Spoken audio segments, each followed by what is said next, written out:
Hey, what's up, y'all? Welcome to my new podcast, D Ruins Films, a space for the film lovers and haters alike to unite and discourse about all things film and television. My name is Dee, and I'll be your host.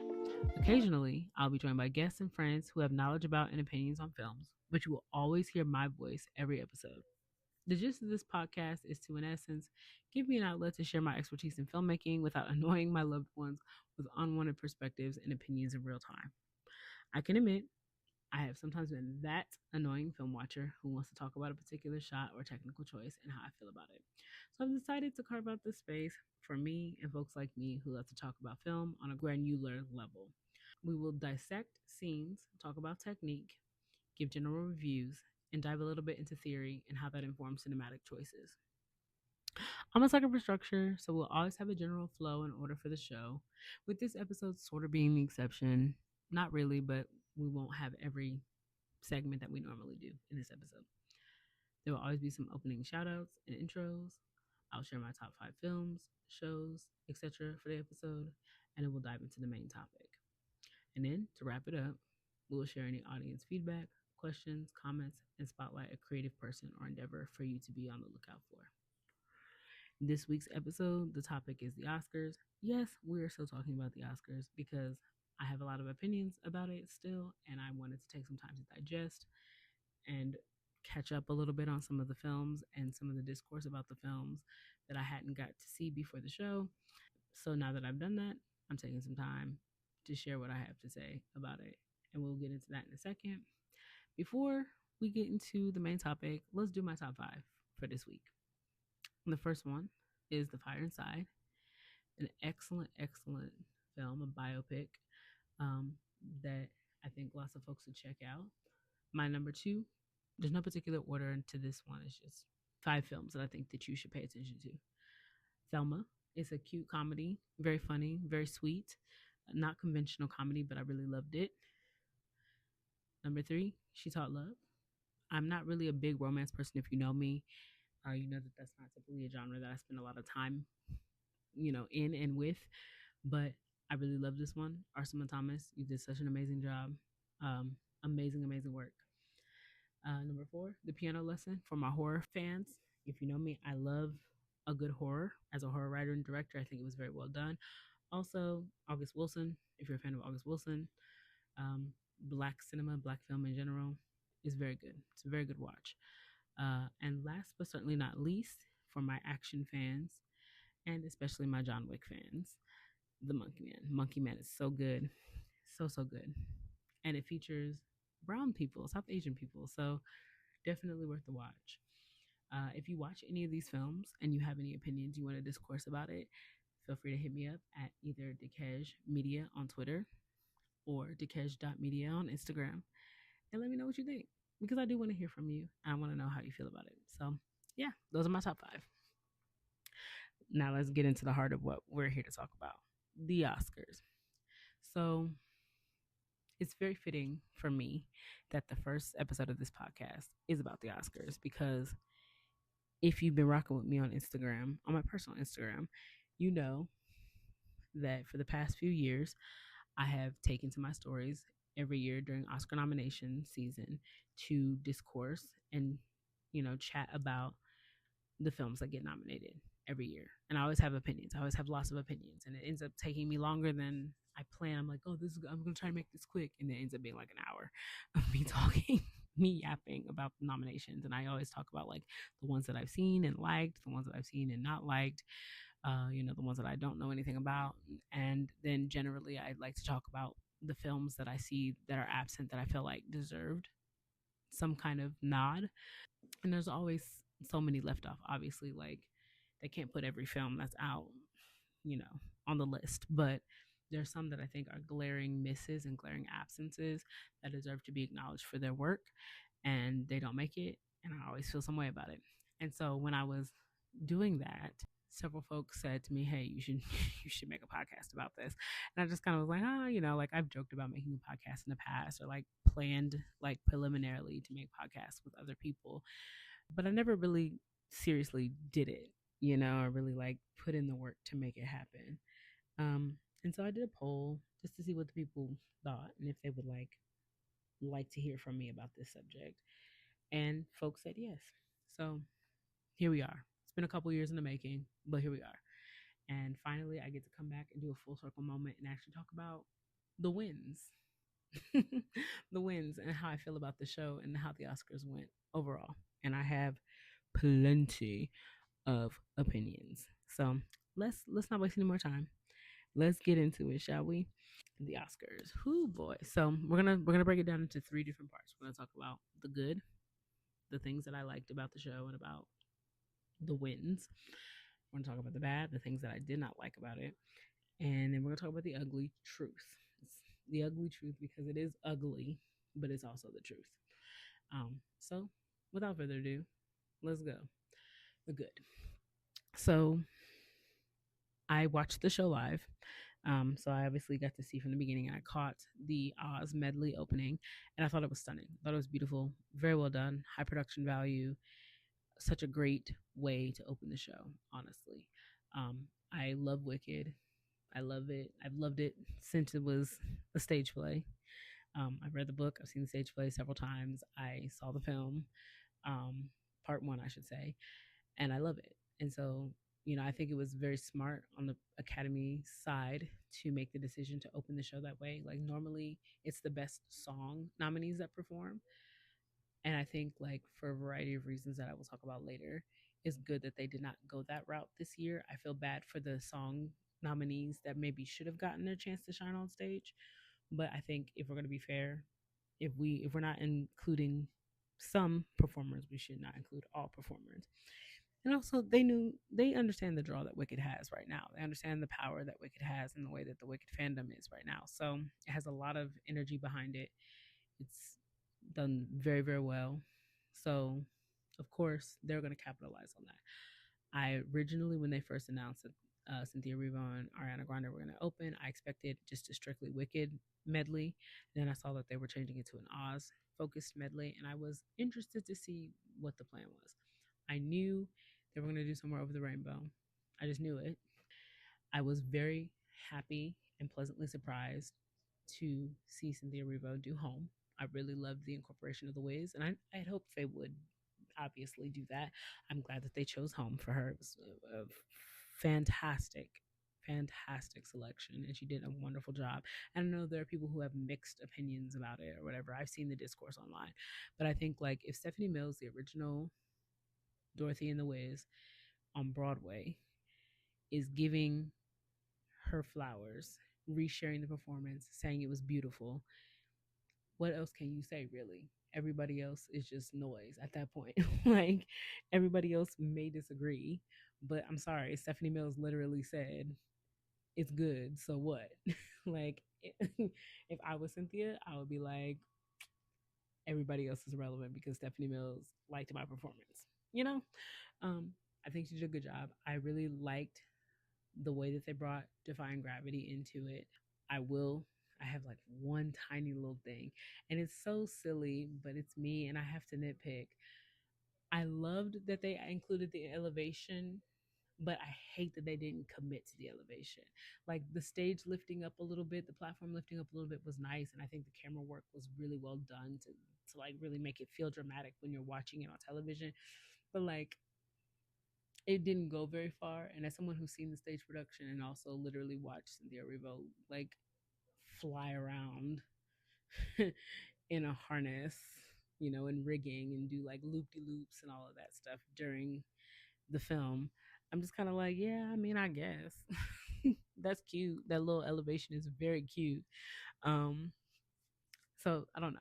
Like, I guess maybe my feeling is like if you're gonna do it, commit to it. Like I'm talking to the Academy producers. If you're gonna do it, commit to it. Or if you're not comfortable committing to it at the level that maybe should be committed, back off. It's fine. It's not an issue. It's okay if she stays grounded here. Like we understand. We get the gist of it. If we want to see her fly, we can literally watch the film. You know what I'm saying? But otherwise, loved it. It was stunning. It was beautiful. High production value. The dresses were gorgeous. Like everything was just great. I loved it. It was a great way to open the show. And then that leads us right into Conan O'Brien. I really loved him as a host this year. There have been years where the host has just been very stale for me, and just like the jokes don't land. The humor's just not there. It's just kind of okay, I guess. Like, can we get to the next category, please? Like, but Conan did a really good job. You could tell that he really was passionate about hosting, and he loves films, and he cared about the films, that were nominated, and that he was going to be, incorporating his jokes. It was really good. It was really fun. I really loved it. Funny humor. Um, yeah, we need more hosting like that, like just consistently. That's just what we need. Um, this next piece is a bitter sweet kind of thing, or like I feel it's a good, but I also feel a little bit of a type of way about it.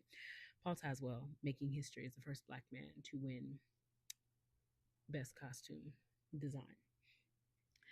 First of all, very well deserved.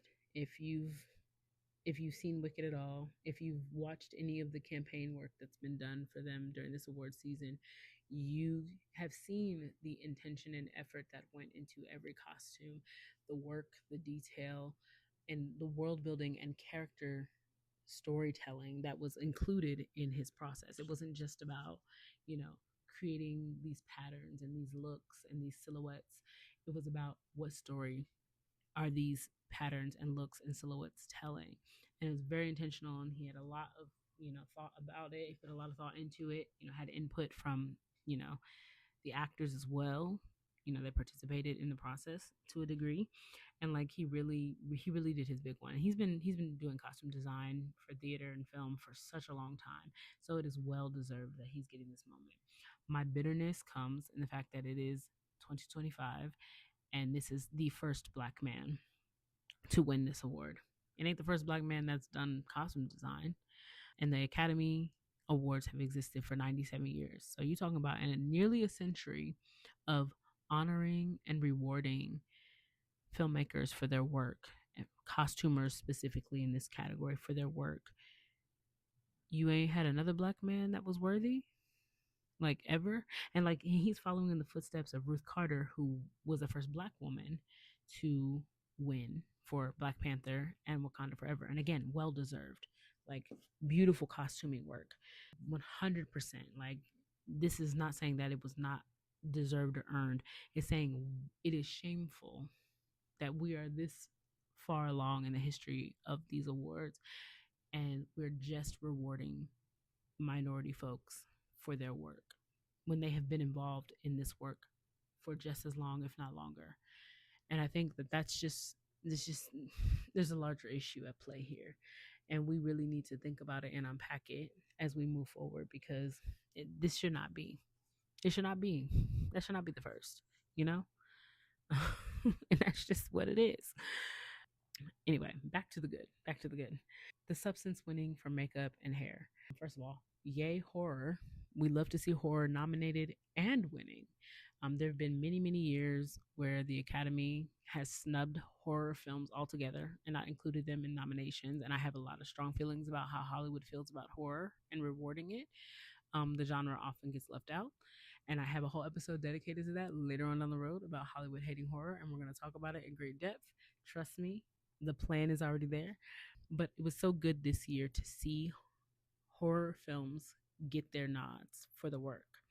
And The Substance was brilliant.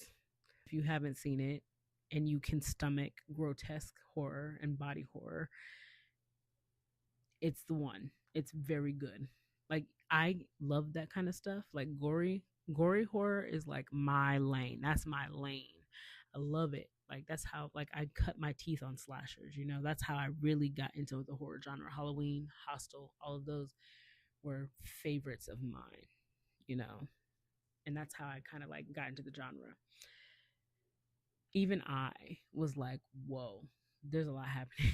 It's huge. This is big. And it's a female director who's like making social commentary on top of that, which I love to see social commentary in horror. Like, I like a good, just like campy, what becomes a cult classic, where it's just like bodies dropping, weird stuff happening kind of horror. We love that too.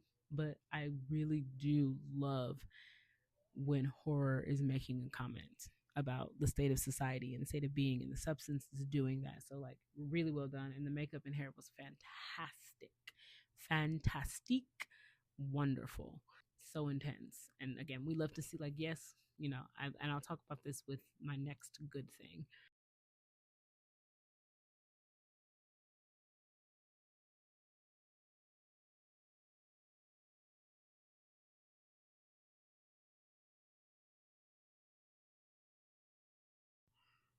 But I also think there's something to be said about practical work, practical effects, practical makeup and hair, practical production design, seeing folks get in and build these worlds and these characters with their hands.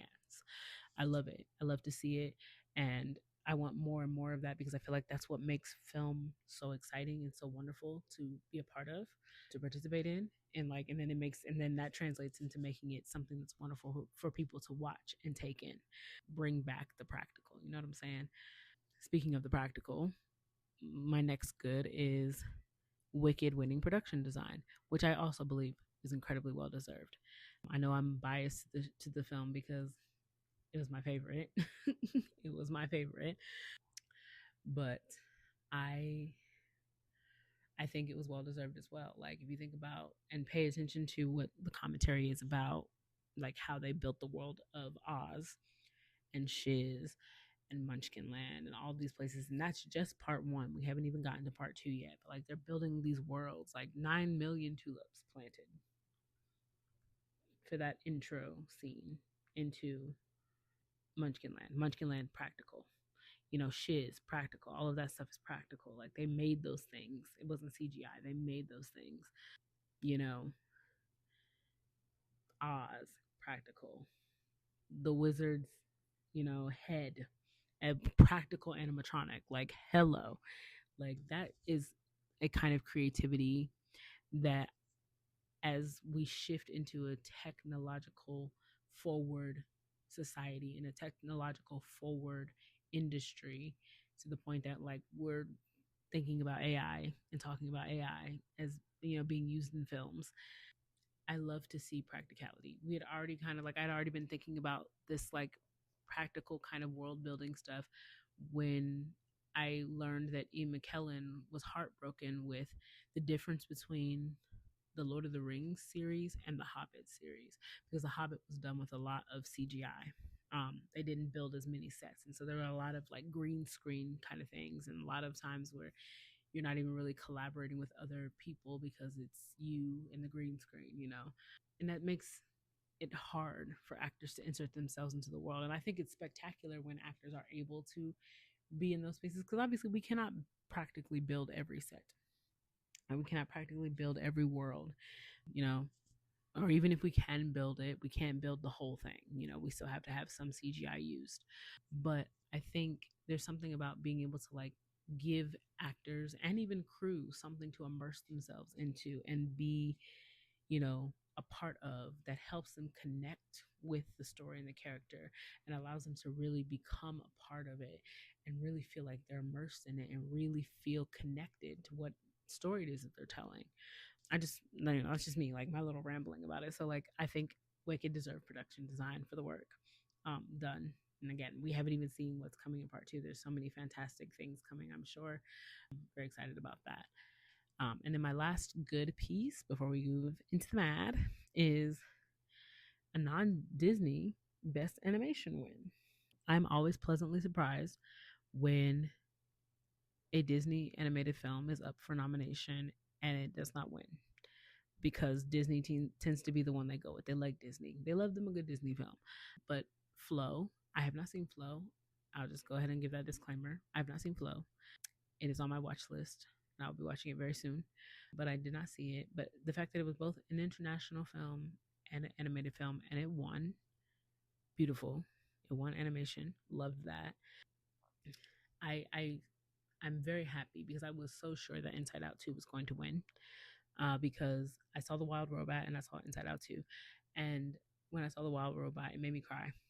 It's beautiful. If you haven't seen it, you should go see it. It's amazing. Lupita Nyong'o is in it. She voice acts, and it's very, very beautiful. Beautiful message, beautiful animation. I cried at the end of it. It was so lovely. And when I finished watching it, I was like, there's no way this is going to be Inside Out. It should, It should, because it's so good. And like, yes, Inside Out is good too, and like it has, you know, strong messages and themes and things like that. But like, it's a shoe in because it's a Disney film, and I think that The Wild Robot took things a step further. I'm looking forward to seeing Flow and seeing how Flow did. I have no doubt that it's a beautiful and stunning film and deserving. So I'm not gonna say that, you know, it shouldn't have won. I'm glad that it won. I'm glad because it wasn't a Disney film, and I think I want to see more of that. You know, I have strong feelings about the animation category, and like it needs to be, you know, all of these animated films need to be able to be up for other things, and we shouldn't be shoehorning them just to that category. But I am happy to see that it was not Disney this year. You know, that's just the small things. You know, silver lining. Anyway, we're transitioning from the good into the bad. Yeah. And so I'm just gonna go right in. I'm just gonna like cut right to the chase. Like, why not? You know, Anora. Anora winning so many, including Best Picture and Best Actress. I was very shocked for a lot of reasons. It was the underdog we weren't expecting because it wasn't winning any of the other awards throughout the award season. You know, Demi Moore was a shoe in for Best Actress. Like, I don't know who I thought was going to take Best Picture. I really wasn't sure. But, like, Anora was not on my list. And then it just came and started taking awards. And I was like, huh? What? And I feel some type of way about it. I haven't seen it. Again, full disclosure, I like to be upfront about that. I haven't seen it yet. I've watched some clips. I have not gotten to watching the full film, but I have seen a lot of the conversations, and I paid attention to like what experts have had to say about things related to this film. And there were three glaring issues in the ethics behind this production that automatically raise my eyebrows and make me feel like, because everybody has been talking about, well, it's an indie film, you know, $6 million budget, you know, true indie one, like that's amazing, blah blah blah blah blah. And like normally I'd be like, yeah, great, but not this one. Like I hate to be that person, but why this one? This one should not have been the one. Like, just it shouldn't have been. Just not at all. And here's why. One, the very first thing that I heard about Honora before I ever got into like learning what it was about and watching it or thinking about watching it, was that they didn't have an intimacy coordinator on set. And not just that they didn't have an intimacy coordinator on set, but that they were like proud of that fact. Like, we didn't need an intimacy coordinator on set. Now, for those of you who are not as knowledgeable about intimacy coordinators, they exist to protect mainly the actors, but also I think, in my personal opinion, they're there for everybody. They're there for the whole crew. They're there to make sure that when you're having sex scenes or scenes that are more intimate, that there's protection and safety. That there's that it while we're watching something that is a performance that is passionate and supposed to like pull us into like the moment, and we should feel like it's real and realistic. They're there making sure that it doesn't get out of hand. They're there making sure that people don't feel violated or unsafe. They're there to keep the action of it very technical. So we're not actually seeing people doing it on screen because that would be not safe. And they're also there to kind of like level the playing field so that there's no power imbalance between director and actor in regards to how this is portrayed. Because let's be very honest, film is a male dominated field. And if you have a male director and male producer in the room instructing a female actor to engage in certain actions that she may be uncomfortable with or feel unsafe doing, and there's nobody in the room to be like the checks and balances between that to make sure that she is in fact protected and safe, then she can feel coerced. And then we start having conversations about, you know, safety. We've had so many different directors and stuff who have been lambasted for inappropriate actions and behaviors. Like I think about, not to name anyone, but to name someone, Quentin Tarantino and his foot fetish, and like how he was with Uma Thurman. Like, that's just one example of many. Um, that creates a power dynamic because you feel like you're obligated to do what you're told because it's a job. You're hired to do this job. You're hired to portray this character, to tell this story. And if your director is saying, I need you to do XYZ, even if you're uncomfortable with it, you feel like you are obligated to do so because it's your job. You're trying to be professional. Intimacy coordinators take the power dynamic out of the room. They are there to be like, okay, yeah, you may feel like this is what you want to do, or you may feel like you have to do this because it's your job, but I'm now going to make it so unsexy and so safe and so comfortable for you so that you don't feel like you're being made to do things, of course, to do things that you're not comfortable with. You're not engaging in stuff that makes you feel weird. Just that's what intimacy coordinators are for. They are a safeguard.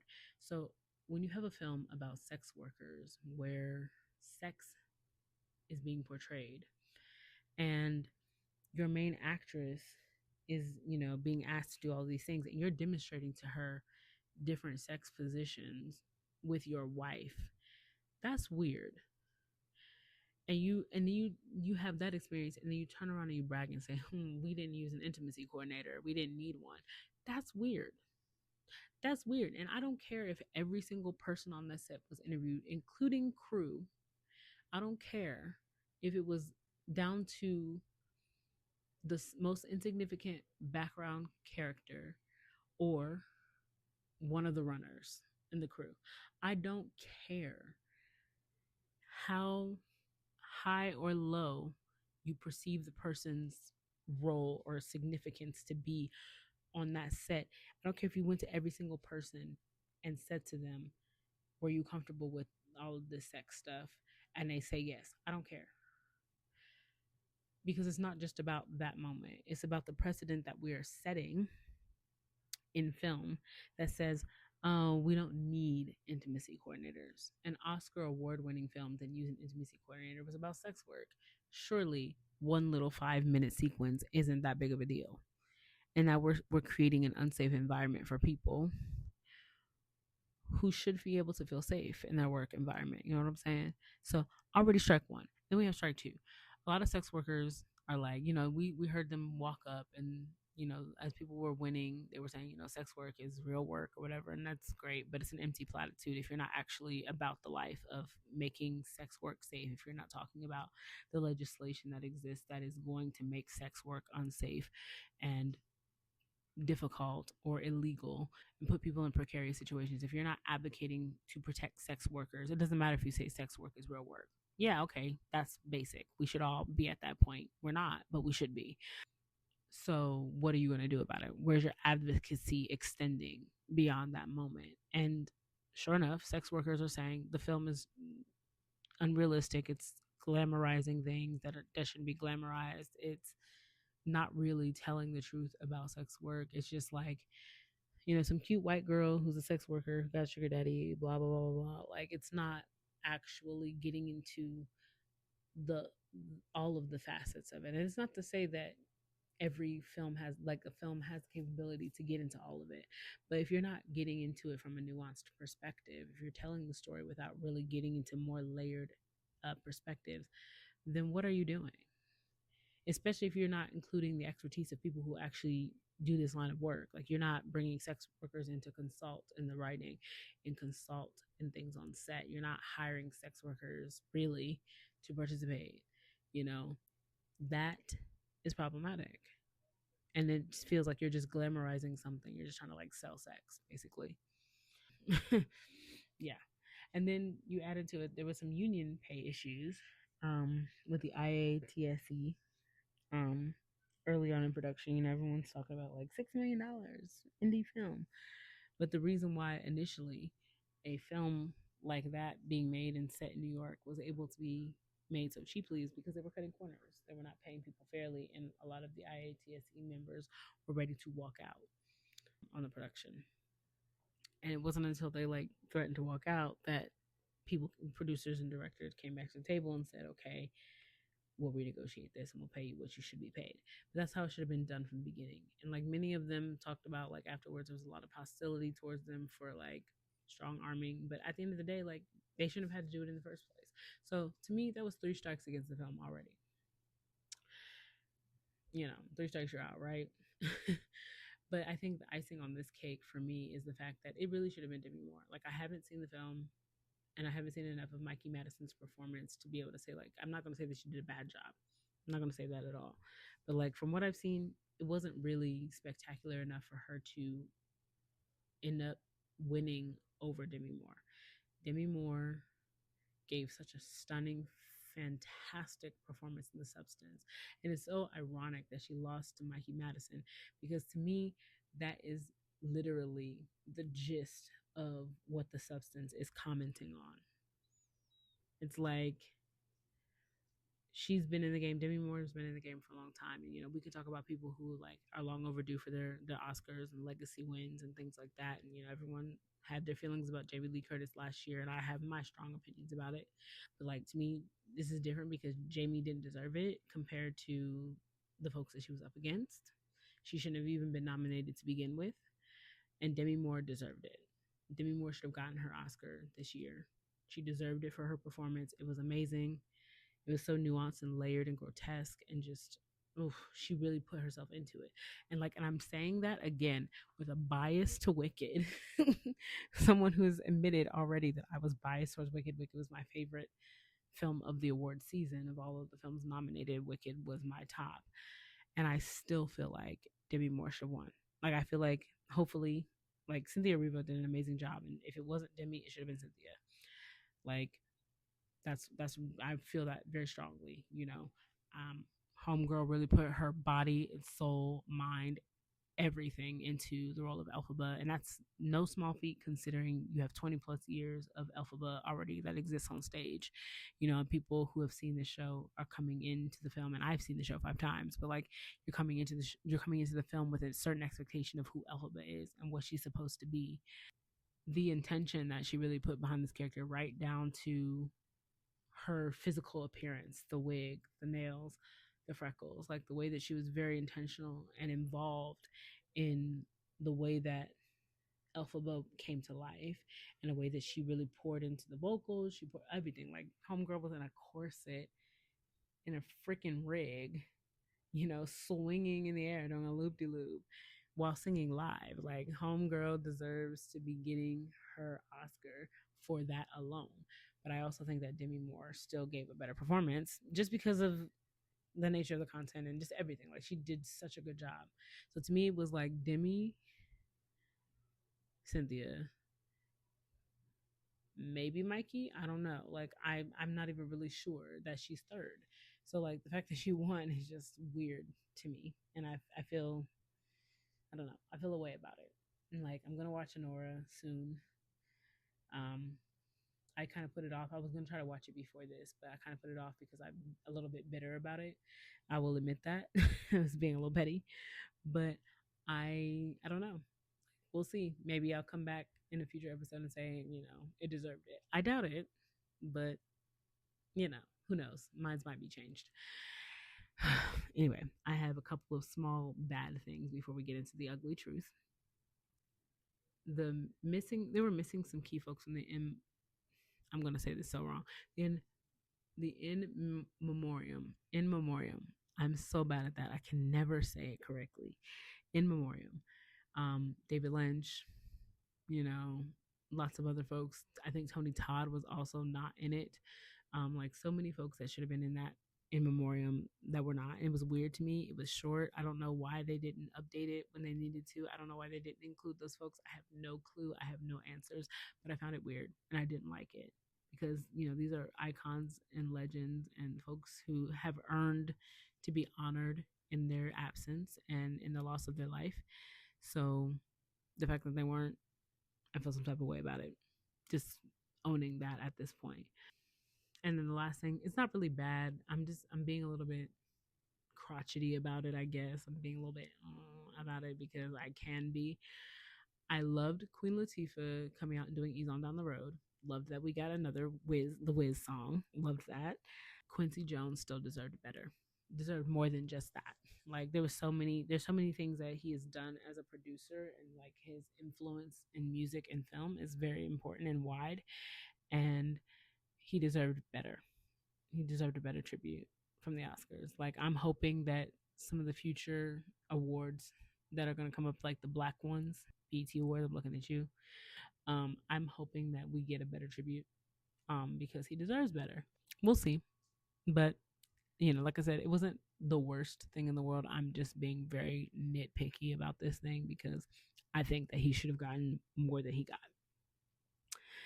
And that's the bad. Let's talk about the ugly.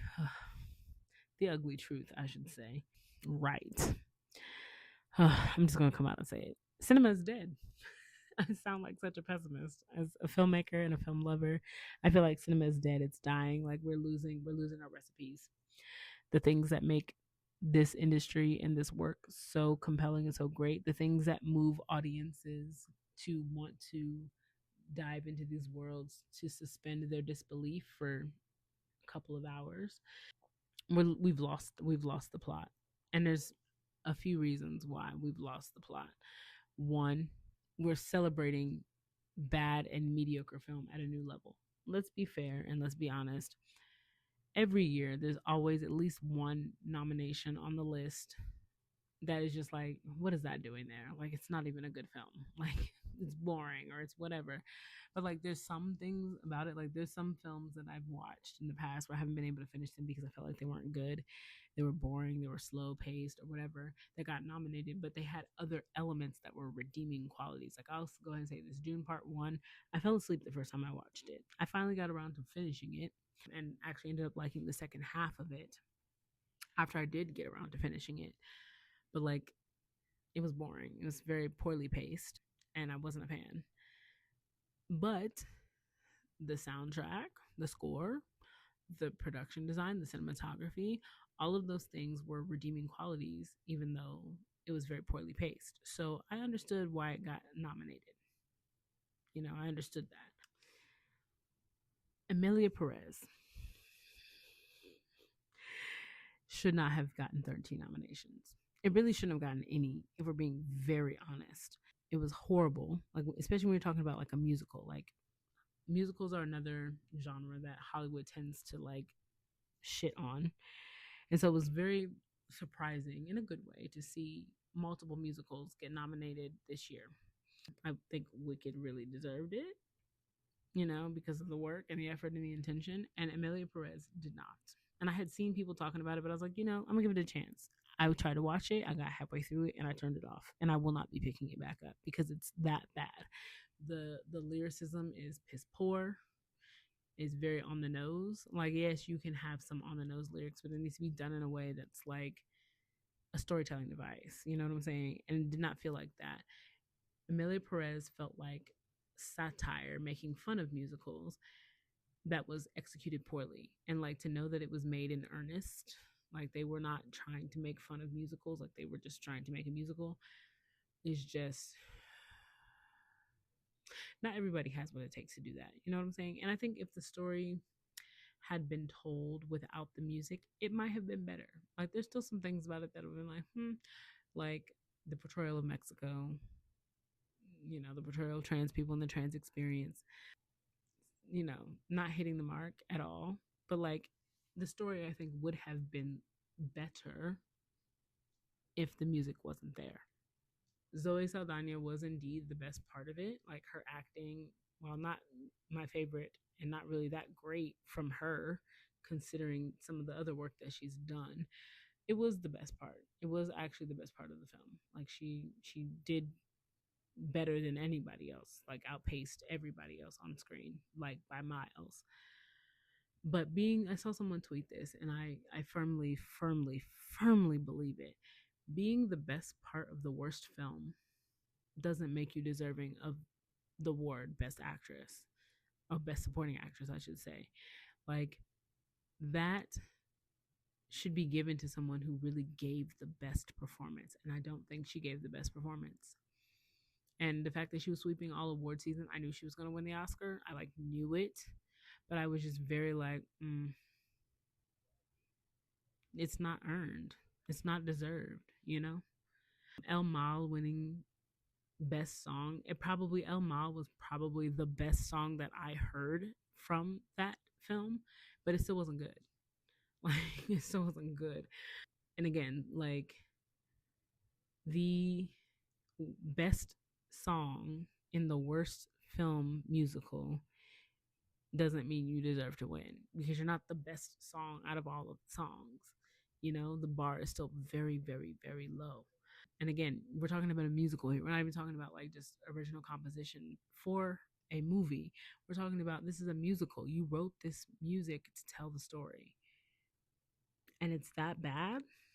No, it doesn't deserve it. Like, I just, like, literally anything else could have been better. Anything else, any other film could have won and it would have been better than Amelia Perez winning. But, you know, we love we love to award mediocrity for some reason. I don't know. I don't know. Next, the next ugly truth and the next reason why cinema is dead is AI. AI.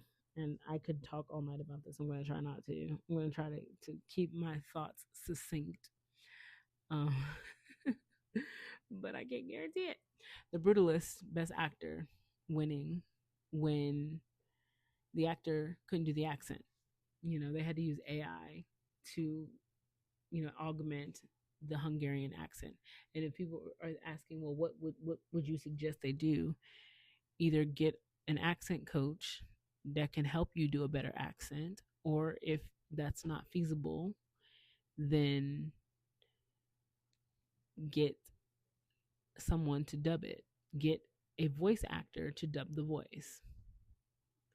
Or, I don't know, hire somebody that can do the accent. I don't know. Like, maybe there's a reason why you went with this particular actor, sure. But if he can't deliver, then, like, either dub his voice or maybe go to somebody else who can do the accent, you know? If he's not committed to the bit, that's what I'm saying. The Brutalist winning best cinematography as well when AI was used in some of the set design. And I know you're thinking production design and cinematography are two different things. Yes, but they are also linked. You know, set design and production design 100% informs cinematography choices. And if, again, like obviously we have CGI and VFX. So there's times when sets cannot be built fully out, and that's fine if you can't do it practically. But like that still informs the way that cinematography is done. If you're doing cinematography knowing that AI is going to be used, I feel like that's cheating because you're taking away work from visual effects artists, CGI artists, or from set builders, you know, that could have been used, you know, to create this world, you know, the way that it needed to be created. So we're rewarding AI again. And then Amelia Perez being rewarded at all. But like AI was used on one of the songs. I cannot remember exactly which one, but it was used because the actress could not do the trans actress, Carla, I think her name is Perez. Carla Gasco Perez. She no, not Perez. That's Emilia Perez. She's Carla, the main actress, who has lots of scandal around her, because she's trans and has transitioned, could not do the lower register songs anymore with the pre-transition character, and so they used AI to augment the voice to hit those lower notes. And I know people have been talking about, well, auto tune. It's not how auto tune works, like at all, like not even close. Like auto tune and AI are two different things. Auto tune does not create notes that don't exist. They tune notes that are slightly off. Like if you're flat or sharp, you know, you hit a wrong note, but like you know what note they're supposed to be hitting. You can tune it up. You tune the voice that already is laid out, that's already there, that already exists in the space. You tune the voice to hit the note that it's supposed to hit. It's like tuning a guitar. Like if you hit your guitar string and it sounds out of tune, then you turn the peg to tune it up or tune it down to make sure that it's where you want it to be. That's how auto tune works. It requires people to be involved. It requires a voice to already exist and the notes to already be being sung. AI is creating notes that are not there. So that's what they're using. And that's not acceptable, in my opinion, especially for a musical. Because again, okay, the actress can't hit the notes. And I understand in this particular case, especially, you want to use a trans actress. That's important to the story that's being told. Fine. And maybe you don't have the ability to get like a male actor to play the pre-transition person. You know, for example, like Orange is the New Black, where Laverne Cox had her brother play pre-transition her. Like maybe you don't have an option of somebody that looks similar to the actress to portray and sing the parts for the pre-transition version of the character. Fine. That's what dubs are for. Get an act, like people literally will sing for actors and actresses who cannot sing all the time. We use, body doubles for hands to play certain instruments when the actor or actress cannot play those instruments, like realistically. Like if we can do that, then surely we can get a dub to sing one song to get those lower notes hit the way that you want them hit. So like AI is not necessary in this situation. And this was my concern when I saw the nominations. And if you watched my Instagram stories on my personal account and you're listening to this, you know I talked about this. This was my concern from the beginning of seeing so many AI, like so many films that used AI in them being nominated. And I was like, this is, and I said it so many times. This is going to set a precedent for filmmaking moving forward. It's going to set the stage for what is acceptable, and it's going to open up the doors to folks doing a lot of things that maybe before was frowned upon, because that's what we were fighting for. Part of what we were fighting for with the SAG and WGA strikes back in 2023. So we did all that work, and like some things didn't go the way we planned it with some of the negotiations, but whatever. And I remember that seeing that happen and think like, this is going to come back to bite us. And here we are. Here we are. Folks are putting AI in their films, and that shit is not just getting nominated for an Oscar. It's winning. It's winning for an Oscar, which means that's giving carte blanche to future directors and producers to be able to cut corners by using AI, because they're going to be like, well, it's less personnel, it's less time, it's less effort. We can just plug this into the machine and voila. Now we have something. And that breaks my heart, because I think like what makes filmmaking and film in general so magical is the art of collaboration, creative people coming together throughout the timeline of creating a project and bringing a story to life and putting their heads together and then applying their skills and their knowledge and their talents to bring this story to life, to bring these characters to life, to build these worlds. Like, I fully understand, again, and I've said it before, that not every set can be built practically, but there's still humanity behind CGI and VFX. There's still human experience and human elements included in it. There's still people behind those screens working to create the things that we see. You know, we're creating these worlds. Like Wicked uses CGI at some parts because obviously it was not practical to build everything, or like couldn't create the monkeys and put them there. They couldn't have the lion cub be literally there. They had to create it, Dr. Dilliman, like all of these things. Like there were areas where they needed CGI and VFX. And, you still have like for, Chistery and the Flying Monkeys, Chistery specifically, and then for Dr. Dillman, you still have an actor who's coming in and like doing the movements so that they have those guides to take back to the VFX artists to create these characters, and then there's artists behind those screens who are drawing these out, mapping them out, creating the timelines, perfecting the motion and the movements, and making sure that it can fit seamlessly into what has been filmed. It's still a human element. AI is just a computer, and it's just you plug some stuff in and it spits some stuff out. And there's such a lack of humanity in that. And I'm going to talk about that a little bit towards the end of this, but like, I'm devastated to see film losing that collaborative human element. And I feel like that's going to be the precedent that we see moving forward. We're going to see more AI being used, and that being, you know, a part of the process now, which means there's people who are going to be losing jobs, who are not going to be able to continue to keep working because AI is going to replace them. You know, producers and studios are going to see this as an opportunity to save on money and time, and they're going to cut these corners because these films can win. These films can be nominated for Oscars and win, even though they use AI. We're not shutting the door on it. We're welcoming it with open arms. And that to me is tragic. And I'm very, very disappointed and very concerned and disturbed about the trends that are going to come out of this. Like, truly, that's the ugly truth of it, you know? And so, like, my conclusion for the ugly truth segment, film is fucked. Like, it just is. Indie is the way. It's been the way for a while, but we saw a resurgence of the studios, coming back after a while. Like, there was a while where indie was kind of looking like it was going to come in and was going to like undercut all the studios and kind of like destabilize that model and change Hollywood forever. But the studios figured some things out, and there was a resurgence, and whatever. They're still kicking, but like, I think that really the true way to make film at this point and moving forward is going to be indie, like truly indie.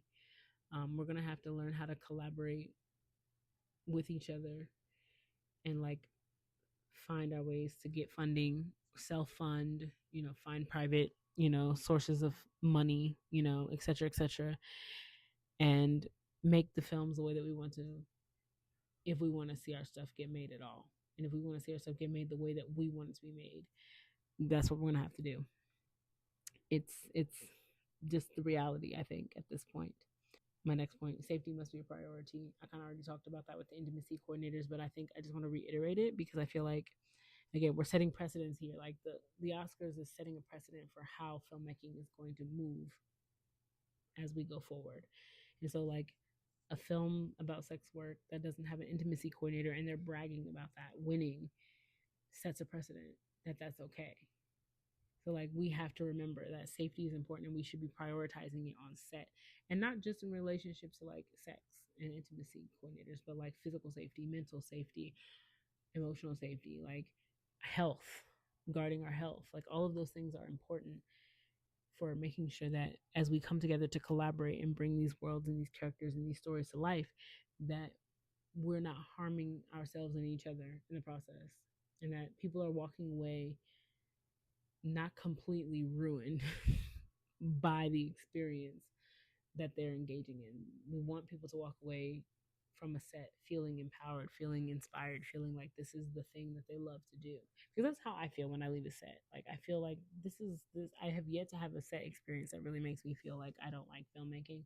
Like, all of my set experiences luckily have been largely positive. Even when there's been issues, like, I still walk away being like, I love doing this and I want to keep doing it. And I feel like all filmmakers, all actors, all collaborators in that creative space deserve to feel that way when they walk away from any set. So safety is how we accomplish that.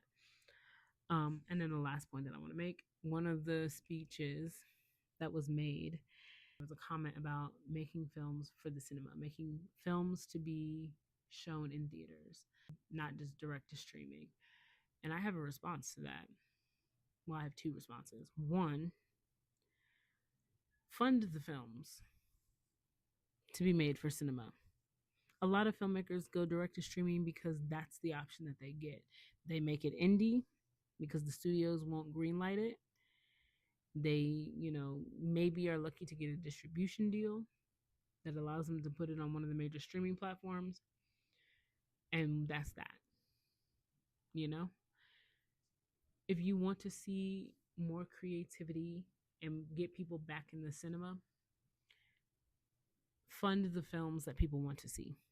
Fund these creative ideas. Stop making remakes and sequels. And like, yes, there's space for those things, but like, we need more films that are just cool and fun and that allow us to just like escape into a world for a little while and just really fall into a story.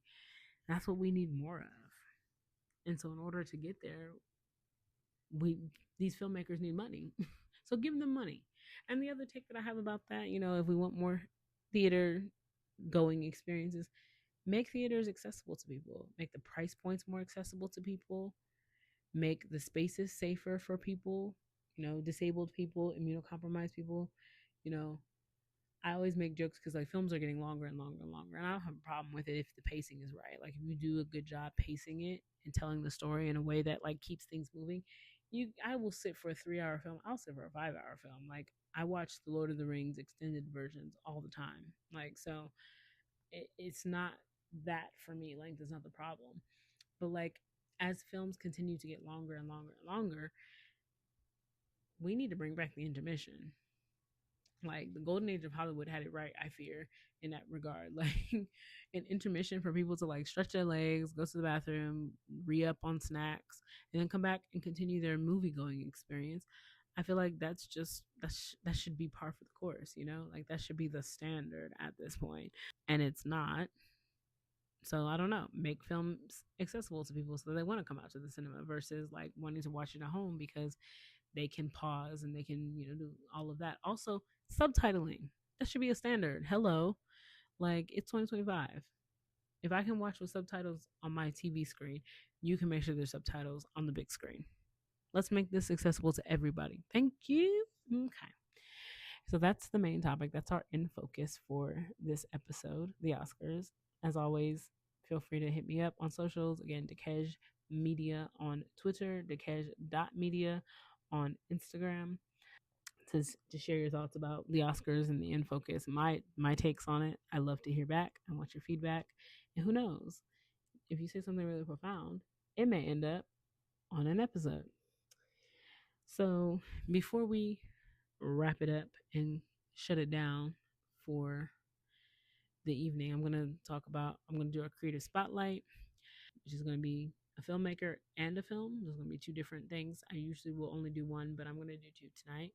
And then I want to talk about something. This won't necessarily be something that we see as a staple in this show, but I want to talk about getting involved, how you can get involved and support this podcast so it can continue to grow and I can continue to have the resources to do this, because I would love to continue to do this, but I would also love to do it in a way that, supports me and keeps me going, and also is a bit more collaborative and maybe has an opportunity to expand a little bit. I'm not trying to be famous.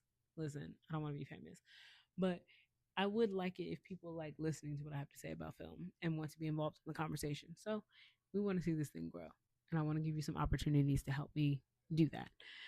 So first, creative spotlight. Ramel Ross, who is the director of Nickel Boys, another fantastic film that didn't get any love.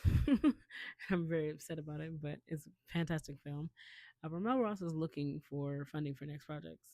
And I think, I don't know if anybody with deep pockets is listening to this, but like if you do have deep pockets, you should reach out to him.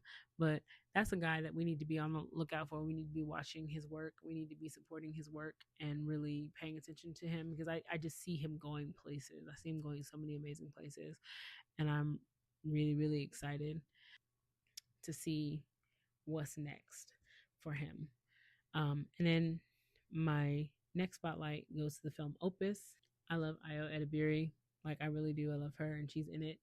I haven't seen it yet, but I'm telling you all, as I'm telling myself to go see it, go see it. It's in theaters. It's out now. Support it. We want to see our queen succeed and thrive. And so go, run, run. Looking forward to seeing it myself, and maybe it'll be something I discuss in the future. Who knows? Who can say? Okay. Now, before we wrap this thing on up and call it a day, I want to talk about how you can support this and get involved. Obviously, the easiest way to do it is to share, spread the word, tell people, about this. This is out on any and all streaming platforms where you can find podcasts. We're working on getting like a live streaming setup kind of vibe so we can like live stream on YouTube and such, and for a very specific reason, but that will be coming in the near future. But for now, it's just my voice. It's just me talking. So, as we get this a little bit more fully fleshed out and developed, we'll have more opportunities for you to engage with it. But, spread the word, tell people what's going on. Tell them about this, especially if they love film and they love to talk about film, or if they love to hate on film. Tell them that this is the podcast for them. Of course, audience feedback and things like that. I love to hear from you. I love to hear you respond to what I'm saying. Let me know how you feel about it for sure. So, other ways that you can get involved: guest appearances. If you are a filmmaker who has work coming out or projects that are pending or things that you'd like to share with the world, if you are an expert in any aspect of filmmaking, whether it's something that you do for work or you're a teacher, you teach film, and you wanna talk about it, or if you're just a person who loves film, you're a cinephile, you love films, you love filmmaking, you want to be, you know, in a space where you can talk about it freely, then feel free to fill out. I have a Google form for guest appearances. It's in the link in my bio on the Dekesh Media socials. Feel free to fill out that form, and we'll coordinate, with your schedule and the topics of interest and maybe genres of interest or whatever based on what I have kind of planned. The first season, I've locked in what topics I want to talk about, what films I want to talk about, with a little bit of flexibility. But I like to be prepared and plan ahead, especially because this is a new endeavor. So it would be a matter of fitting you into that more than anything. Like I don't really have a lot of plans to do new episodes based on new topics. But if you're interested in appearing and there's a topic or genre that you would like to explore and talk about specifically because it's your passion or what you're knowledgeable about, and it's not going to fit within anything that I have planned for this first season, we can look ahead towards the second season, because the second season is not planned, and I can definitely get you on the calendar and start thinking about that now. So don't be intimidated. We'd love to have you, no matter what it is that you want to do. If you've got a project or whatever, we'd love to have you. I mentioned audience feedback is another way to get involved, but definitely leave your thoughts, leave your comments, leave your opinions. Again, you can do it on social media. We're going to talk about Patreon in a second, but you can join our Patreon to participate in discussions there that are specifically catered to the folks that are supporting in that way. And you can have, depending on what tier you come in at, you can even potentially have the opportunity to recommend topics and films that we use in future episodes. You can also email us at dekesh.media@gmail.com. Again, we love to hear from you. We love your feedback. We love to know how you feel about what we're saying and what your opinions are on some of the things that we're talking about. Always. And then the last way that you can support us and show up for this work is tangibly money. Let's just be honest. Money makes the world go round. As I mentioned, I'm hoping to upgrade my setup and have like a live streaming option with camera involved, a little bit more production value involved as we get along. Like this is right now a solo endeavor, and like while I'm capable of doing all of these things, it takes a lot of effort, it takes a lot of time, and it takes some money, it takes a little bit of resources. So I'm giving folks the opportunity to financially participate in this endeavor on a monthly basis. We have 3 tiers, largely cheap, relatively cheap, all of them. So, even if all you have to spare is $1 a month or $5 a month, I'm not trying to make it super expensive and gatekeepy. Like, you're welcome to give whatever you want. If you feel like you want to give more, that's fine. But these tiers are set up to give you an opportunity to basically be more directly involved in this process and to help support the work and help me to be able to do the things that I want to do and achieve the goals that I have for this podcast, without it being all on me to figure it out. I'm just leveling with y'all. And it gives you an opportunity to be more involved. So it's not like you're giving something and you're not getting something in return. Tier 1 is what we call the Friends of Film. It's a $1 tier. And with it, you would get advanced access to a show link. So we're working on being able to provide that to people in advance. You'd be able to, like, the day before it releases to the public, you'd be able to have first listen. When we get our live stream set up going, you'd have access to the live streams. So you'd be able to, you have a link, you'd be invited to come in and watch me live record, because I do it all in one go. Like I literally sit here with my microphone and my device and I record.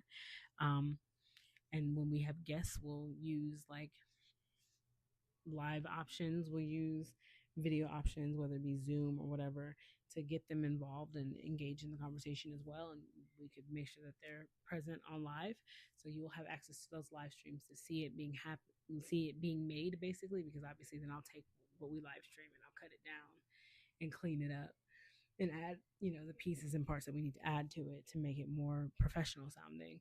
But you'll get to kind of see how the sausage is made. And then there'll be an exclusive chat on Discord, a specific server that you can be invited to, and you can come and participate in various conversations. And, you know, again, continuing the discourse that we're having here, and taking it a little bit more privately and getting a little bit more granular. You'll have opportunities to interact directly with me because I'll be in that server, obviously. And yeah, fun stuff. Tier number 2 are cinephiles. It's a $5 tier. You'll get all of the stuff that Friends of Film get, and you'll get to put some input in on the films that are watched and discussed. Like I said, season 1 is pretty much decided. There's some flexibility to add things in here or there as we get that feedback, but the topics are pretty much fixed because like I said, it's a new endeavor. I wanted to make sure that I came into it clear-eyed about what this was going to look like, so that we can have something fully fleshed out and easy to follow along with, especially if we're going to stick to a schedule.